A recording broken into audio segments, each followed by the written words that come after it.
Iran మాజీ supreme leader Ali Khamenei అంత్యక్రియల ప్రక్రియ కొనసాగుతోంది. టెహ్రాన్లో లక్షలాది మంది ప్రజలు, ప్రభుత్వ అధికారులు, సైనిక అధికారులు ఖమేనీ అంతిమ యాత్రలో పాల్గొన్నారు.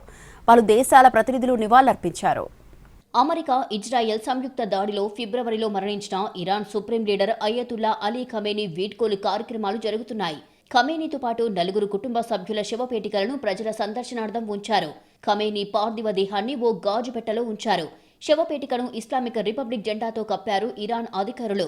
వారం రోజుల పాటు అంత్యక్రియల కార్యక్రమాలు నిర్వహించిన తర్వాత వచ్చే శుక్రవారం ఖమేనీ జన్మస్థలం మషాద్లో ఖననం చేస్తారు. మంగళవారం వరకు ఖమేనీ శవపేటిక టెహ్రాన్లో ఉంటుంది. అక్కడ నివాళులు అర్పించిన అనంతరం పవిత్ర నగరం ఖోమ్కు తీసుకెళ్తారు. అనంతరం బుధవారం ఇరాక్లో ఊరేగిస్తారు. ఆ తర్వాత శుక్రవారం తుది ప్రక్రియను పూర్తి చేస్తారు. ఇప్పటికే ప్రభుత్వాధికారులు ఖమేనీ భౌతిక కాయాన్ని ప్రజల సందర్శన కోసం ఉంచారు. వేలాది మంది ప్రజలు కన్నీటితో చివరి నివాళులు అర్పిస్తున్నారు. ఇరాన్ ప్రభుత్వం ఖమేనీకి 10 రోజుల పాటు అధికారిక సంతాప కార్యక్రమాలు నిర్వహించనున్నట్లుగా ప్రకటించింది.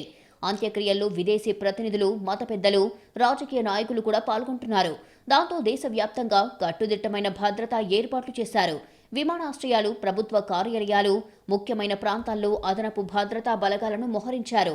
వారం రోజుల పాటు అంత్యక్రియలకు సంబంధించిన కార్యక్రమాలు నిర్వహించనుండగా 3000 సమాధులను సిద్ధం చేశారని అంతర్జాతీయ మీడియాలు కథనాలు వస్తున్నాయి.